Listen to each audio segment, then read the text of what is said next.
Hello class 7, সবাই কেমন আছো? আই থিঙ্ক সবাই অনেক ভালো আছো। আজকে আমি সমাধান করব তোমাদের গণিত বইয়ের প্রথম অধ্যায়ের অনুশীলনী 1.2 এর 11 এবং 12 নং প্রশ্নের সমাধান। ঠিক আছে, তো 11 নং প্রশ্নে আমাদেরকে বলছে কি, 56,728 জন সৈন্য থেকে কমপক্ষে কতজন সৈন্য সরিয়ে রাখলে বা তাদের সাথে কমপক্ষে আর কতজন যোগ করলে সৈন্যদলকে বর্গাকারে সাজানো যাবে।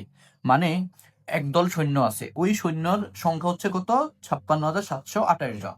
এখন ওদেরকে কোনোভাবে বর্গাকারে সাজানো যাচ্ছে না। এখন আমাদের কাছে জানতে চাচ্ছে ওই সৈন্য সংখ্যা থেকে কতজনকে সরিয়ে রাখলে অথবা কতজনকে ওর সাথে যুক্ত করলে ওই সৈন্য দলকে কি করা যাবে? বর্গাকারে সাজানো যাবে। আর এই যে মানে এখানে কি হচ্ছে, কতজনকে বিয়োগ করলে বা হচ্ছে কি কতজনকে যোগ করলে, এই কতজনকে যোগ বা বিয়োগের কাহিনী যখন আসবে তখন তুমি এখানে বর্গমূল করতে হবে। কিভাবে? ভাগ প্রক্রিয়ায়। কিভাবে করতে হবে? ভাগ প্রক্রিয়ায় তোমাকে বর্গমূল করতে হবে। এখন আমরা 56,728 বর্গমূল করবো কিভাবে? ভাগ প্রক্রিয়ায়। তাহলে আমরা এখানে হচ্ছে 11 নং প্রশ্নের জন্য প্রথমত 56,728 বর্গমূল করব। 56,728 এটার বর্গমূল করব কিভাবে? ভাগ প্রক্রিয়ায়। ওকে, ভাগ প্রক্রিয়া বর্গমূল করার জন্য আমরা হচ্ছে কি, এই যে ডান থেকে হচ্ছে সেট বানাবো। তাহলে 5 হচ্ছে মানে একদম বামের সেট।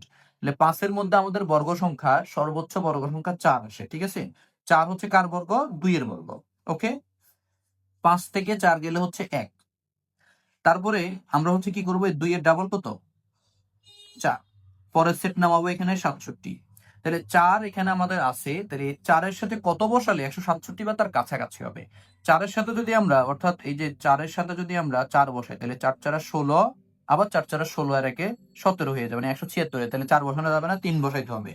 3। ওকে, তাহলে 3 তিরিকে 9, 3 4 12। এখানে হচ্ছে 17 থেকে 9 গেলে হচ্ছে 8। হাতে রইল 1, তাহলে 3 হবে। 6 থেকে 3 গেলে হচ্ছে 3। তাহলে হাতে তো আর নাই, তাহলে একে একে মিলে গেছে 0। যাই হোক, এরপরে হচ্ছে এখানে আমাদেরকে পরের জোড়া নামাইতে হবে 28। ঠিক আছে, 23-এর ডাবল কত? 46। ঠিক আছে, এখন এই 23-এর ডাবল হচ্ছে 46। আমরা 46-এর সাথে, মানে এই যে 46-এর সাথে এমন একটা সংখ্যা বসাইতে হবে ওই সংখ্যাটা 3,828-এর কাছাকাছি বা বরাবর হবে, তবে বেশি করা যাবে না।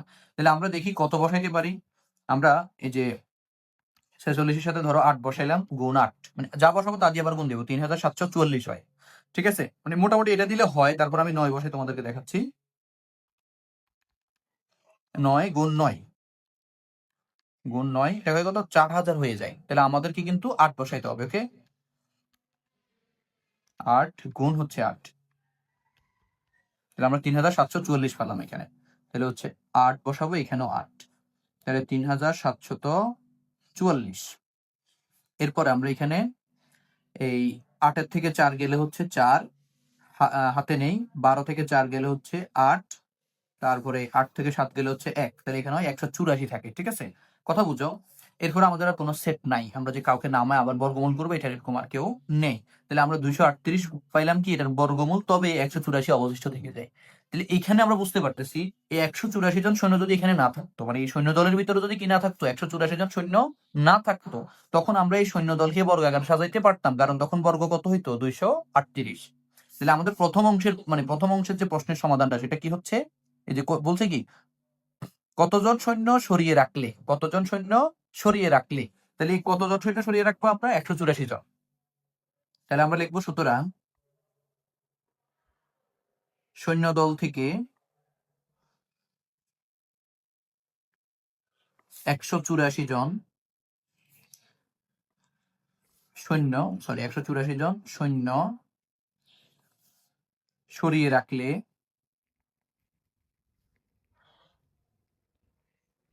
সৈন্যদলকে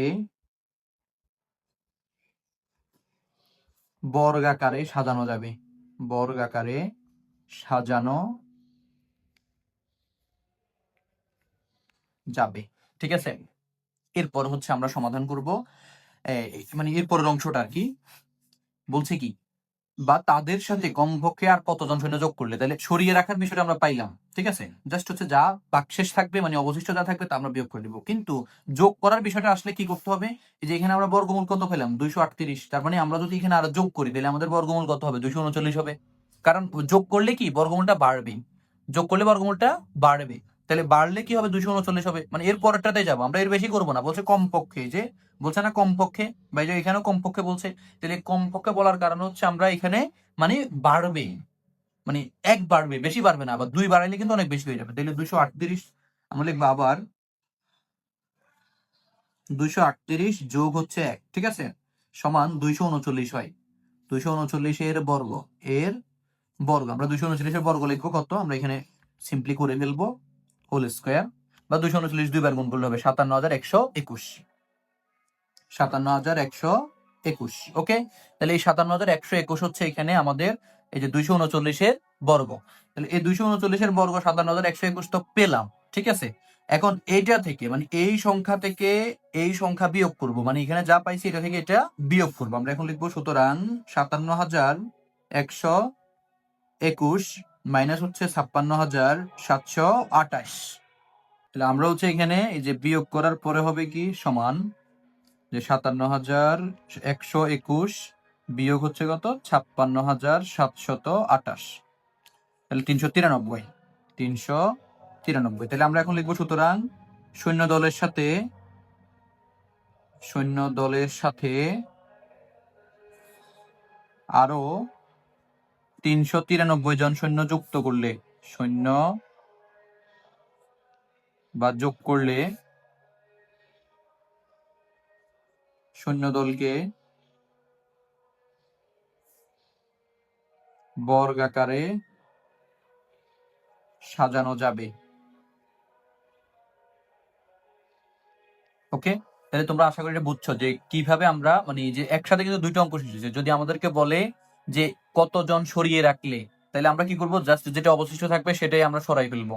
আর যদি বলে যে কি যোগের কথা, তখন আমাদের এখানে বর্গমূল যা আসবে তা থেকে আমরা এক বাড়াই কাজ করে যা মান আসবে তাকে আমরা আমাদের মেইন সংখ্যা থেকে মাইনাস করব, ঠিক আছে, মানে বিয়োগ করব। করার পরে যে সংখ্যা আসবে ওই সংখ্যাটা আমরা যোগ করলে কিন্তু আমরা পরবর্তী সংখ্যাটা পেয়ে যাবো, অর্থাৎ তাদেরকে বর্গাকারে সাজাইতে পারবো।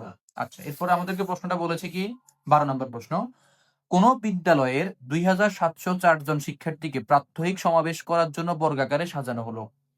বলছে প্রত্যেক সারিতে শিক্ষার্থীর সংখ্যা নির্ণয় করো। যেহেতু 2,704 জনকে বর্গাকারে সাজাইছে, কি আকারে, বর্গাকারে সাজাইছে, অর্থাৎ প্রত্যেক সারিতে শিক্ষার্থীর সংখ্যা সমান হবে, অর্থাৎ এটা হচ্ছে বর্গাকার। তার মানে আমরা 2,704 এর, আবার বলতেছি আমি, 2,704 জন শিক্ষার্থীকে বর্গাকারে সাজাইছে, মানে তাদের মানে প্রত্যেক সারিতে শিক্ষার্থীর সংখ্যা সমান, ঠিক আছে। তার মানে 2,704 কে যদি আমি কি করতে পারি, বর্গমূল করে যদি বর্গমূলের মানটা পাইতে পারি, তাহলে ওইটা হচ্ছে কি, মানে ওই যে প্রত্যেক সারিতে শিক্ষার্থীর সংখ্যা। তাহলে হচ্ছে আমরা এখানে এটা করবো কি, প্রথমে 12 নম্বর প্রশ্নে আমরা 2,704 এর বর্গমূল করে ফেলবো। 2,704 এর বর্গমূল যে এইভাবে তোমার ইচ্ছা এভাবে করতে পারো, এখানে কোনো ধরা বাঁধা নাই।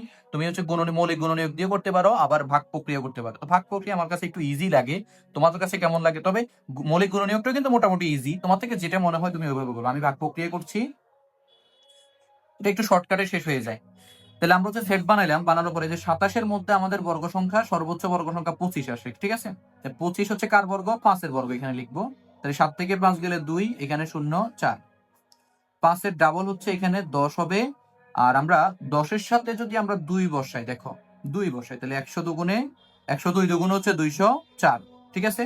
তাহলে এখানে 0, তাহলে আমরা সংখ্যা পাইলাম কত, 52। ওকে, তাহলে আমরা এখন লিখবো সুতরাং প্রত্যেক সারিতে শিক্ষার্থী সংখ্যা, প্রত্যেক সারিতে শিক্ষার্থী সংখ্যা, ওকে, সমান হচ্ছে কত, 52 জন। মানে বর্গমূল যা হয়েছে তাই হচ্ছে প্রত্যেক সারিতে শিক্ষার্থী সংখ্যা। একদম ইজি একটা অঙ্ক। আশা করি প্রত্যেকে 11 এবং 12 নম্বর প্রশ্ন ভালো করে বুঝেছো। তো প্রত্যেকে অবশ্যই বেশি বেশি করে প্র্যাকটিস করবা। তো ভালো থাকবে সবাই, আসসালামু আলাইকুম।